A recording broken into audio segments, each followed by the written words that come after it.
At a fundamental level, many of us are mentally living somewhere else. We're thinking about the future, whether close or distant, or we're ruminating on the past. And this probably isn't a surprise to you. This concept that we're not living in the present moment is both in vogue, but also timeless. In today's episode, we're going to talk a little bit about how to intentionally choose to think about the future and to reflect on the past rather than doing it unintentionally, and the difference between the two. My name is Jonathan Cottrell, and you're listening to Developer Tea. My goal on the show is to help driven developers like you find clarity, perspective, and purpose in their careers. And if you're living like the average developer, and you have a lot of things coming up, you have plans, you have events on your calendar, you have holidays in the future, you might be planning your travel months in advance, and naturally that has us looking towards the future. And simultaneously, we're looking back at the past. Perhaps less reviewing the events on our calendar and more thinking about that thing that we said in that meeting. And so it's easy to bounce between these two things. We can imagine the future and use the past to try to predict the future. Of course, this default mode of thinking is actually really flawed in the average person. But perhaps the more stark reality that we need to face is that often we're doing this without thinking about it. We're doing it automatically. When our mind is wandering, whenever we are idle, when we're not engaging something intentionally, like, for example, this podcast, we're thinking forward or thinking backward. And the truth is, even during this podcast, you're probably trailing off a little bit in your mind to think about something else that you're getting ready to do, what you're going to have for lunch today, or how that meeting is going to go tomorrow morning. And we should be clear that there's nothing inherently wrong about thinking about the future or inherently wrong about thinking about the past. But where we end up going wrong, where we go off the rails, is when that energy is pointed in those directions without any real benefit or purpose, and when we are missing out on whatever is happening in that present moment. So if it makes sense to think about the future and the past on occasion, then how can we do that without kind of defaulting to these useless modes, these kind of anxiety-driving modes of randomly thinking about something that has happened in the past and the negative ramifications that it might have on our future?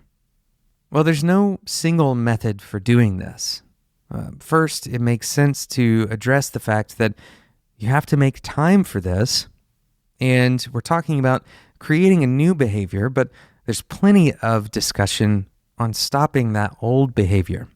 In other words, stopping the automatic thoughts, especially automatic negative thoughts, and focusing on that present moment.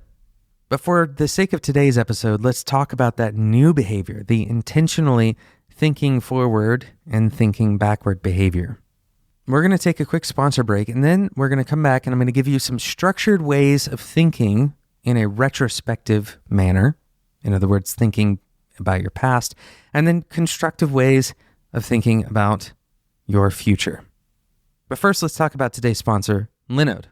With Linode, you can deploy a new server in the Linode cloud in just a few minutes.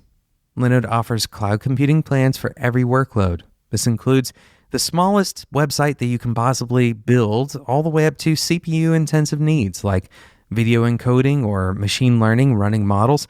Linode offers a balance of power and price for every developer need. Now, you're going to get $20 worth of credit if you're a new customer. If you've been listening to Developer Tea for a long time, you probably already knew this, but I want to point it out. $20 is worth $20. That's money that is in your pocket on day one. You can build pretty much anything on Linode: distributed applications, hosted services, websites, even continuous integration or continuous delivery environments. Linode has an instance type for pretty much any workload. Of course, Linode servers are on state-of-the-art hardware And you can pick from any one of the 10 worldwide data centers that they have, including their 2 newest data centers in Toronto and Mumbai. Go and check it out. Head over to linode.com/developer-T. That's linode.com/developer-T, all one word, and use the promo code developer-T2019. That's developer-T2019 at checkout. Thanks again to Linode for sponsoring today's episode of Developer T.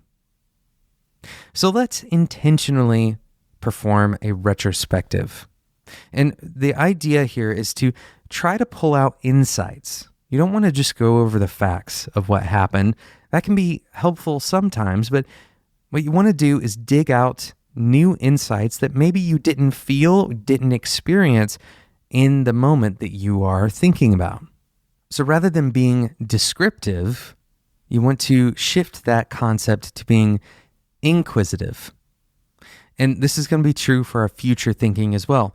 Inquisitive. This means that you're answering from a different kind of thought process. Instead of remembering something, you are constructing the connections between the question and the experience that you had.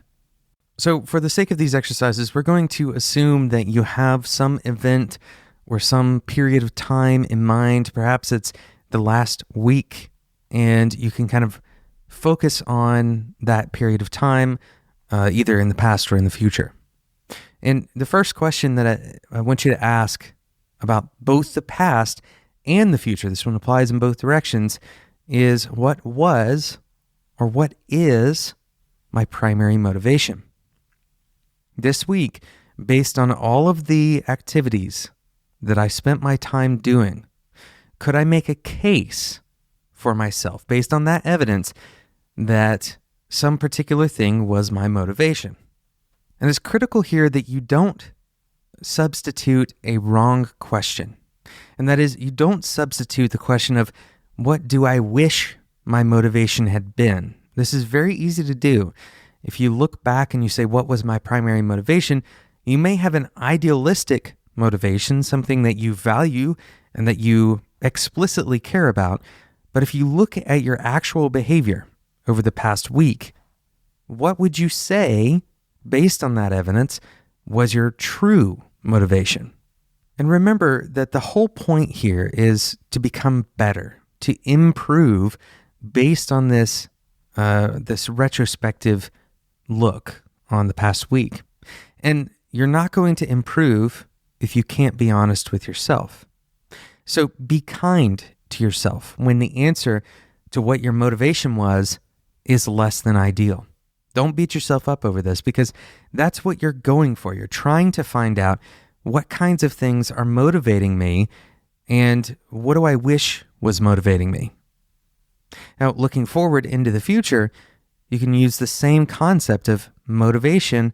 What is my primary motivation? But now you can do the opposite. You can say, how can I choose my activities to match my motivation? How can I plan my week to actually match my priorities? If you look at your week plan and you've got a bunch of meetings, or you know you're going to spend your time in a particular way and it doesn't match up with that motivation, now you can ask yourself, why? What does my plan say about my true motivation?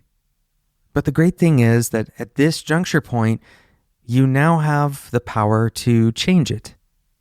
So that's the first question, both retrospectively and into the future. What was my motivation? And the second question is also for both retrospective and into the future, but it's formed a little bit differently for each. In the retrospective version, we're going to look at the past week and ask ourselves a very difficult question. If we knew we only had a couple of months to live, and put a specific number on it, if we knew that we only had 2 months, for example, to live, what would we have wished we had done differently last week? Now, the reason we put the date out by 2 months here is because most of us would say, well, I wouldn't have worked a single day had I known that this was my last week alive, right? Nobody's going to waste time doing that. So what this allows you to do is look at your actions less through an invincible lens. we have to recognize that we kind of intuitively imagine that we will have time to get to things later. But at a fundamental level, this is at odds with reality. And if we apply the question forward into the future, we can ask ourselves a productive question. If I knew that I only had 2 months left, how would I spend this week?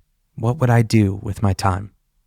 Now, this can be a little bit of an anxiety-provoking question, and that's kind of the point. I don't want you to get to the point where you become debilitated by this.